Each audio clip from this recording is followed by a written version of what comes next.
Good morning, everybody. This is Stephen Pugh of the Home Bible College. This is a small lecture for week 23, lecture for the members of the Home Bible College Year 2. We're going to be looking at two of the Old Testament prophets today. The first one is Nahum, and Nahum's prophecy, we could give it the title that this is God's judgment upon Assyria. So this is just a small book, 3 chapters. When we look at the names of these prophets, they're often referred to as the minor prophets, but that doesn't mean that the prophets were in themselves minor in any way. It just means that it's minor in the sense that the book that they wrote is small, that's all. Some of the major prophets like Isaiah, Jeremiah wrote very large books, but Nahum is a small book of just 3 chapters. So written probably between 663 to 612 BC, Nahum wrote to pronounce God's judgment on Assyria and to encourage the people of Judah with his words. The prophecy probably took place after the fall of Thebes in 663 BC. Oh, excuse me. Nahum's theme is the judgment of God on Nineveh. This is in 1 verse 1. The Assyrians had repented at the preaching of Jonah, but now, a generation later, they refuse to repent, and so God brings judgment upon them. Assyria had served God's purpose. We see this from Isaiah chapter 10 verse 5. So what we have in the book of Nahum is a message to a Gentile nation, to the Assyrians. And there's 2 main themes. First of all, the Lord will judge Nineveh. And then the second part is the Lord judges Nineveh. So we have a number of parts to the book then. First of all, we have the first chapter. There's just 3 chapters. The first chapter is the justice and the goodness of God declared. Chapter 2 is the justice and the goodness of God enacted. And in chapter 3 is the justice and the goodness of God completed.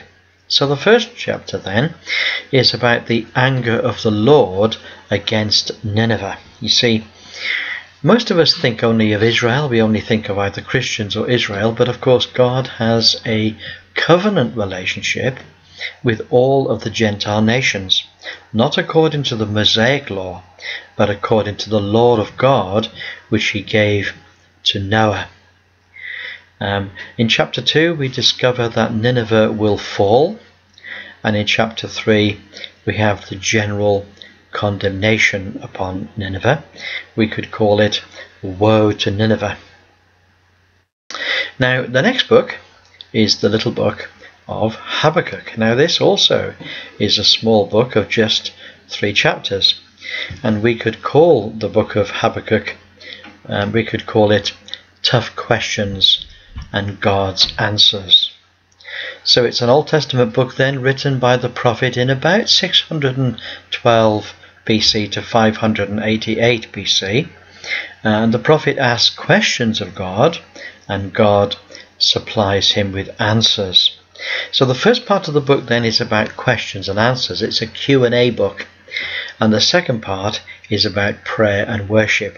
So there's 2 parts to the book.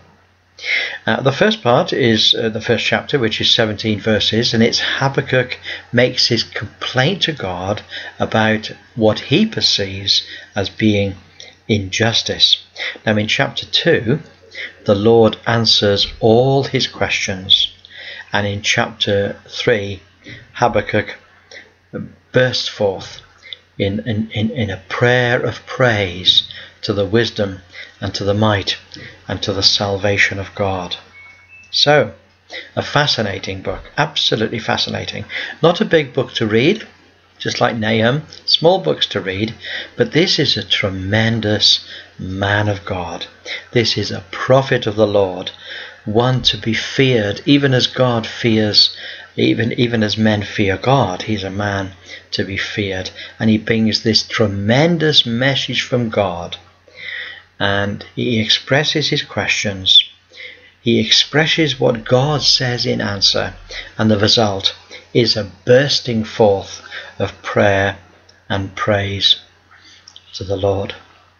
So I absolutely highly recommend. It would be terribly sad, wouldn't it, if when we get to glory you meet a man there called Habakkuk and he says, "So what did you think of my book?" Sadly, some people will say, "I didn't know you wrote a book."